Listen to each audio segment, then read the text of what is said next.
Kinga vagyok, 2 kislány anyukája, egy 2 és egy 4 éves. A férjemmel itt élünk Budapesten, ő brazil, úgyhogy egy ilyen kicsit nemzetközi babiloni káoszban 3 nyelven neveljük őket.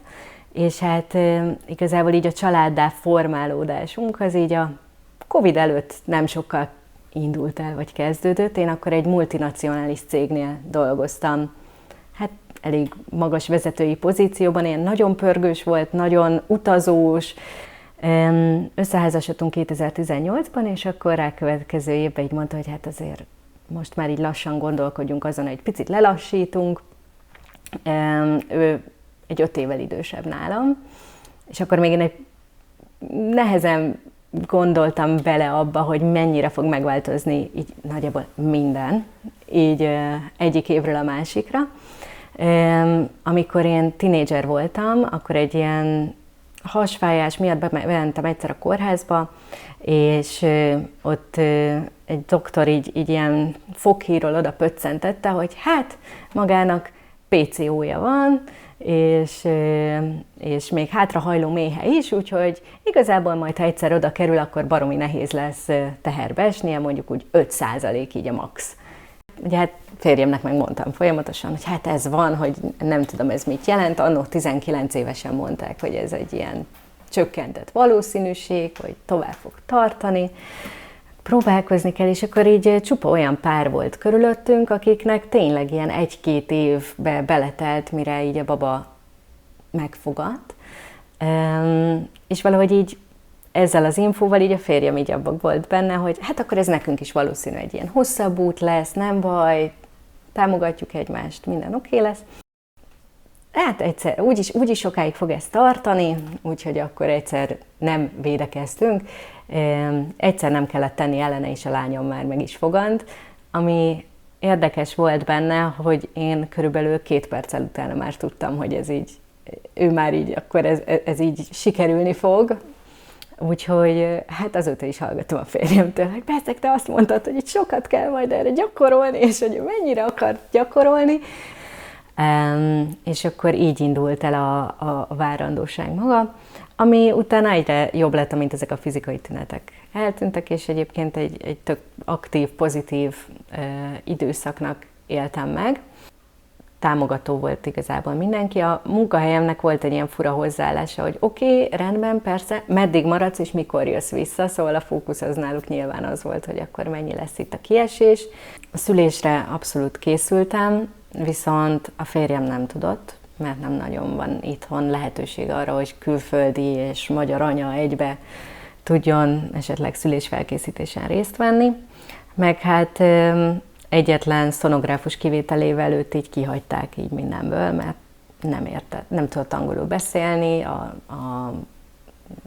az orvos, vagy éppen az ott lévő szülésznő vagy asszisztens, így ő általában így kimaradt a beszélgetésekből. Ezt ő nyilván rosszul élte meg, úgyhogy ez is volt az oka annak, hogy a második gyermekünk születéséhez privát intézményt választottunk, mert én is szerettem volna, hogy ő jobban bevonódjon ebbe az egészbe, és ne csak biodíszletként legyen úgymond ott sokszor a vizsgálatokon, meg hát sokszor nem is engedték őt be az állami intézményekben, hogy ő most bármit itt bejöjjön, pedig szerintem nagyon fontos lenne, hogyha akár már egy 6 hetes várandóság megállapításnál ott lehessen az apa, mert mi van, ha valami nem feltétlen ideális, akkor az a lelki támasz ott nagyon jól jönne.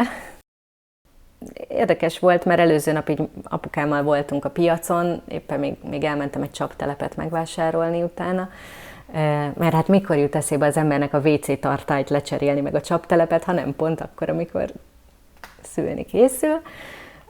És hát aznap jöttek volna pont cserélni a WC tartályt meg a csaptelepet, úgyhogy itt mondtam is az embereknek, hogy lehet, hogy majd édesapám megy, mert valószínű én megyek majd szülni egy gyereket, mert úgy érzem, hogy ő majd pont aznap akar jönni, amikor neki kell, vagy hát kell, amit írtak a papírra. És valóban el is indult azon az éjjelen, és be is mentünk hajnali 4 óra, fél 5-kor az intézménybe a férjemmel, ahol nagyon kis kedves, ügyeletes orvos fogadott, szóval így abszolút pozitív volt, viszont hát természetesen lelassult a szülésem, és egyszer csak ott termett egy nagyon morcos nővér, aki mindenképpen akkor akarta megnézni a méhszájat, amikor méhösszehúzódás van, majd rám pirított, hogy szóljon akkor, amikor fáj, és hát nem fájt, úgyhogy mondta, hogy magának ez nem fáj eléggé, úgyhogy így volt egy ilyen, hogy akkor most valamit én rosszul csinálok, vagy mi történik. De hát gondoltam, csak nem lehetek 5 centis méhszájjal, úgyhogy nem történik ott semmi, szóval nem lehetek egyszerre 5 centire nyitva, meg egyébként nem fájok eléggé. De azt kaptunk egy szobát, és akkor ott elvajutgattam a férjemmel, aki egy picit el is aludt. Aztán megérkezett a szülésznő, mert akkor még lehetett választani szülésznőt és szülészorvost. És igazából vele már korábban is megbeszéltem, meg a szülészorvossal is, hogy azért én szeretnék mindent a legtermészetesebb folyásában, nem beleerőltetve semmilyen beavatkozást, meg semmilyen pozíciót, hanem hogy úgy menjen a dolog. Ezt egy ideig hagyták is, aztán utána jött az, hogy de hát látom, hogy elfáradtál, hogy már nem fog menni a vége. És igazából ő végig nagyon kedves volt, és nagyon tényleg úgy éreztem, hogy ő a legjobbat akarja számomra abban a pillanatban, de azért sor került olyan dolgokra, hogy akkor most repesszünk egy burkot, mert az elmúlt 2 órában nem haladtunk erőre, akkor most egy kicsit akkor rakjunk fel egy ballont, akkor nézzük, hogyan megyünk tovább, és a vége az lett, hogy azért még egy 45 perc ilyen hullámvasút oxitocin is úgy oda keveredett, ami ott addig én teljesen jól éltem meg az egészet, az a 45 perc viszont olyan volt, hogy így ezt így nem kívántam úgy se magamnak, se másnak. Utána viszont az, amikor már érkezett a lányom, az egy abszolút ilyen az én számomra pozitív megélés volt, kicsit ilyen víz alatt úszás élményhez tudnám én hasonlítani, hogy én úgy éreztem magam, mint hogyha víz alatt úsznék. Ami viszont nekem nem volt komfortos, hogy viszont amint beért az orvosom, beerőltettek ebbe a lábat kengyelbe és háton fekszünk pózba, amit én nagyon nem szerettem volna az elejétől fogva. De hát elfogadtam abban az állapotban, mert a férjem nem tudta már mondani, hogy nem, mert ugye vele nem, ki volt hagyva az egész sztoriból. Én meg már ott akkor így ez az oxitocin hullámvasút után nem éreztem azt az erőt magamban, hogy itt toljam vissza a rendszert. És amik megmaradtak bennem, hogy a lányom elkezdett táncolni, szóval így kibújt, aztán visszacsúszott, minden egyes kitolásnál így kijebb ment, aztán visszacsúszott. És volt egy olyan érzés, és segíteni akart valahogy az orvosom, és volt bennem egy olyan érzés, hogy én nekem össze kell szorítanom a térdemet. Így, ugye nem a láb, a térdemet. És akkor ott odaszólt, hogy mit csinálok, hát én így összenyomom a gyerek fejét. És akkor ez megint csak volt egy ilyen, hogy úristen, már megint valamit rosszul csinálok. Aztán hát így évekkel később jöttem rá, hogy ez egy teljesen természetes reakció volt, mindegy, ezeket így rakom helyre magamban azóta is, hogy ott mik történtek. De aztán megszületett úgy, hogy egy jó nagy gátmetszést sikerült oda ejteni az orvosnak, meg be kellett hívni egy segítséget, ők úgy mondták, hogy ellentartják a gyermeket, mert hogy visszafele csúszkál, hogy akkor ne csúszkáljon visszafele. És már ott a vége az, én ebből semmit nem érzékeltem, a férjem mondta utólag, hogy már a végén így bent voltak ilyen 4-5-en, hogy esetleg ha vákumos befejezésre lenne szükség, akkor ott kéznél legyenek, de ezt én így teljesen kizártam, szóval ebből így semmit nem fogtam fel. Ami számomra fura volt, hogy megszületett a lányom, és nekem az a következő képe, hogy így fejjel lefele lóg. Szóval, hogy ugye őt, ahogy kivették, így egy lábon így lógatták valameddig, nem tudom, pár 10 másodpercig. Szóval ez így ott maradt ez a kép, és olyan fura volt, hogy itt most miért kellett így kiemelni. És ami bennem így a legfurább volt így ebben a pillanatban, hogy egyrészt baromi fáradt voltam, ilyen hihetetlen fáradtság öntött el, és így nem jött az az érzés, az a rózsaszín felhős szemüvegen át minden csodás, amire így minden is szólt, hogy na majd, amikor megszületik a gyermeked, akkor jön ez a mindent átható eufória, és meglátod, és azonnal ez a szerelem, és nagyon sokan ugye így számolnak be a szülésről, és ez így nem volt ott. És akkor volt az, hogy én most csak nagyon fáradt vagyok, és én értem, hogy te most így itt vagy, és tök jó, hogy itt vagy, és a férjem elsírta magát, így könnyezett, és tényleg így ott voltunk, hogy akkor aranyóra, és azt is így többet is adtak szerencsére, úgyhogy úgy ott voltunk, és kapcsolódtunk, és én meg csak azt éreztem, hogy úristen, én most nagyon fáradt vagyok, és oké, most itt vagyunk, de egy ilyen kicsit ilyen testen kívüli állapot, ilyen érzelemmentes állapot lett rajtam úrrá. Valahogy ilyen, nem tudom megfogalmazni, olyan puha volt és üres. És mai napig, hogyha így visszagondolok, akkor így teltek el az első napok a kórházban is, és utána, ha hazamentünk, utána otthon is, hogy így nem jött ez a felszabaduló, ez a nagyon szerelmetes és úristen szikrázó érzés, és így minden este, amikor leraktam a lányomat, amikor már az esti alvás időszak volt, és leraktam az ő kis mózes kosarába, mert abba aludt még az elején, akkor minden este ugyanazt a fát néztem az ablak előtt, és azon gondolkoztam, hogy mikor fog jönni ez az érzés. Hogy mikor jön az, amikor már úgy, amikor azt tudom mondani, hogy én az életemet adnám ezért a gyerekért. És azért ez hetek voltak.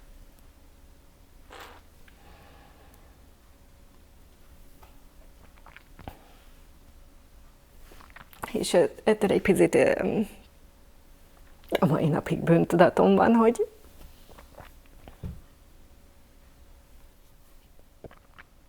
nem jött rögtön ez az anyai ösztön, vagy ez az ősanya ösztön, vagy nem tudom, hogy mondjam. Mert hogy az van, szerintem számomra így a köztudatban, hogy attól, ha ez az érzés így nem jön rögtön, akkor te nem is vagy kész erre, vagy nem vagy feltétlen jó anya.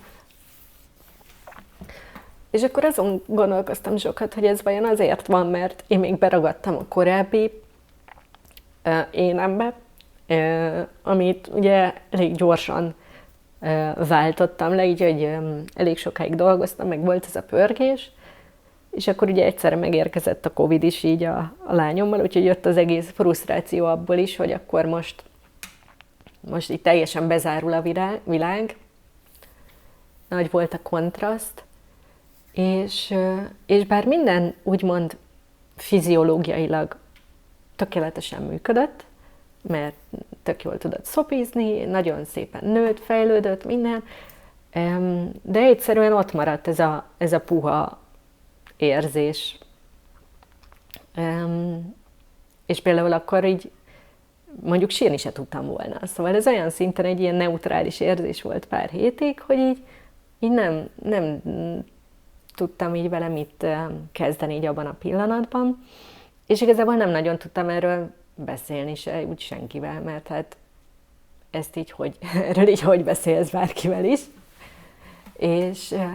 És amikor tudtam, hogy hát pedig tökre szeretem őt, de nem érzem azt az erőt, azt a magabiztos erőt, hogy igen, akkor én most egy anya vagyok, vagy anyává lettem. Valószínűleg ez köze van annak is, hogy én így korábban se tudtam így nagy érzelmeket úgy de megélni. Az esküvőnknél is így belementem ebbe a puha állapotba, mert egyszerűen lehet, hogy ez valami önvédelem, hogy ne ilyen hirtelen, drasztikus nagy érzéseknek ne engedjek feltétlen teret. És az volt az érdekes, hogy amint ezzel így egy picit így közelebbről megismerkedtem, hogy én ezt így miért nem élem meg olyan intenzíven. Úgy egyre jobban hagytam, hogy igenis megéljek dolgokat intenzívebben. És egyre több olyan anyukával találkoztam, akár így az online térben, akik hasonló dolgokat éltek meg. És igazából rájöttem, hogy ez az, ami így nagyon hiányzik, mert bármilyen szülésfelkészítőre is ment akkor az ember, akkor az ott nagyjából véget ért, hogy akkor gratulálunk anyuka, itt van a babája, és akkor ott anyuka így kikerült a képből, és akkor onnantól minden arról szól, hogy jó, de akkor mi van a babával, meg akkor vele mit kell csinálni, meg hogy kell csinálni, meg egyébként te meg térj vissza minél hamarabb a régi énedhez, meg a régi életedbe. Szóval, hogy minden arról szólt, hogy hol kéne a babának járnia a fejlődésében, de arról így nem, hogy nekem hol kéne járnom az én fejlődésemben, mint anya. Így testileg, meg lelkileg így egyaránt. Ez így valahol tabu. Tabu nem jól érezni magad hirtelen azonnal az anyaságodban. Valahogy így azt nyomja ránk a média, meg a filmek, meg minden, hogy egyrészt a szülés az baromi gyors, és baromira fáj, holott mi van akkor, ha nem? Akkor ugye, mint ahogy a nővér is megmondta, magának nem fáj eléggé, és utána meg nagyon boldognak kell lenni. Rögtön. Mert hát végül is született egy gyereked, nem? Hát akkor ez az alap, hogy azonnal szuper boldogság. És így, amikor már a második lányom úton volt, akkor teljesen másként kezdtem el felkészülni erre az időszakra. Egyrészt tudtam, hogy én nem vagyok a nagy kirobbanó érzések embere, de most már úgy jobban láttam azt, hogy ez így lehet is. És elkezdtem például a szülés témájával is így az önmunka után így szorosabban kapcsolódni, meg hogy mit is éltem én meg így az első szülésem során, és igazából arra jöttem rá, hogy ott éreztem egy ilyen cserbenhagyást, meg becsapást talán, hogy igen, kedvesek voltak, és ezért egy pozitív élmény a mai napig az első szülésem megélése, és ezt egyszerűen hiába történtek beavatkozásokhoz, ott egy kedves ember által meg volt indokolva, és abban a helyzetben én hoztam meg azt a döntést, hogy rendben, akkor történjen, és ezért ez nekem nem kisebbíti az élményét. Viszont marad bennem egy tüske azzal kapcsolatban, hogy egyeztettünk korábban, meg megbeszéltük, hogy mi az, amit például biztos, hogy nem próbáljunk meg elkerülni, és hogy azért lehet, hogy ez a kedvesség egy bizonyos szintig csak egy maszk volt ahhoz, hogy így átmenjen az, amit ők akarnak azzal szemben, amit én preferáltam volna. Teljesen más volt így a második lányom érkezése. Ugye őt alapból már privát intézménybe szültem, azért, hogy a férjem bevonódhasson, és volt egy olyan szülésznőm és orvosom, akik azt a támogatást tudták adni, amit én tényleg szerettem volna. Én egy olyan orvosra vágytam, aki tud mellékszereplő lenni, és zsebretett kézzel csinálni a semmit. Nekem ez kellett, hogy csak legyen ott, ha bármi miatt szükség van rá, de inkább a szobán kívül, ott úgy, az nekem tökéletes. És a szülésznőm pedig úgy volt jelen, én úgy fogalmaztam meg, hogy mint egy láthatatlan angyal. Szóval én nem is érzékeltem, hogy ő ott van. Az összes dolog, amit csinált, az volt, hogy segítette a férjemet, hogy ő hogyan tud engem támogatni. Semmi mást. És bármikor hozzám nyúlt, baromi kedvesen kért mindenhez beleegyezést, és tényleg így a legfinomabb mozdulatokat alkalmazni, én nem is éreztem belőle soha semmit.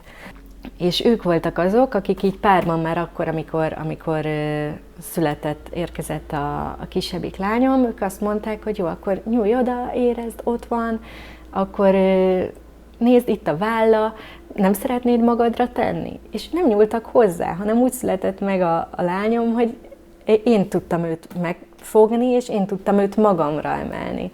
És akkor utána pedig az orvosom még azt is mondta, hogy elteltek percek, hogy nézd, itt van a köldögzsina, nézd, fogd meg, érzed, hogy már nem pulzál, nyugodtan tapogasd végig. Szóval ezeket például nem is kértem, hogy ilyenek legyenek, és nekik ez volt az alap. És sokszor kritizálják a privát intézményeket, hogy ott mindenki császára küldenek, holott ez teljesen orvos függvénye. Nekem egy vágyam volt, szóval én sose úgy készültem a szülésemre, hogy akkor most, nem tudom, kádra fókuszálok rá, hogy akkor én kádban akarok szülni, vagy igenis mindenmentesen akarok, hogy semmi ne történjen, hanem úgy, hogy mit akarok érezni. És talán ez az, amit elvettek az első lányom születésénél, hogy én ezt az erőt akartam, hogy én erősnek érezzem magam, hogy én ezt igenis meg tudom csinálni úgy tök jól. Mert azt láttam így az édesanyámtól is, nagymamámtól is, hogy nekik ez így megvolt, hogy igen, bementem, tök jó volt. És amikor a Nina megszületett, akkor így éreztem ezt az erőt, hogy akkor itt most így nem tudom, ledöntöm a falat is, hogyha arról van szó. Férjem így 11:30-kor este így mondta, hogy de mi lenne, ha már leülnél, mert azért mégiscsak most szültél egy gyereket, és ott én meg ott mentem a sorokat így a Ninával a kezemben, hogy hát ez baromi jó volt, hát ezt csináljuk újra. És igazából így ez volt a legnagyobb visszajelzés, hogy itt valami így átkattan, mert konkrétan azt mondom a férjemnek, hogy oké, akkor én most pihenek egy napot, de egyébként újra csinálnám azonnal. Szóval ez annyira jó volt. És az utána lévő napokban, amit benn voltunk 2 napig, éreztem ugyanezt a puhaságot, mint az első lányomnál, viszont már nem volt egyáltalán ijesztő, szóval már tudtam mellette mást is érezni, de ott volt ez a puha semmi is. Megint nem voltak azok a nagyon intenzívek, de inkább már ez a boldog puhasság volt, szóval kicsit már úgy tudtam megélni, hogy na most kattant úgy minden a helyére. És azt szoktam mondani így a nagyobbik lányomnak is, hogy neki baromi nagy szerepe van abban, hogy én anyává lettem, mert hogy nélküle nem váltam volna anyává. De a második lányom érkezése adta meg azt, hogy azzal az anyává tudjak válni, aki mindig is lenni akartam.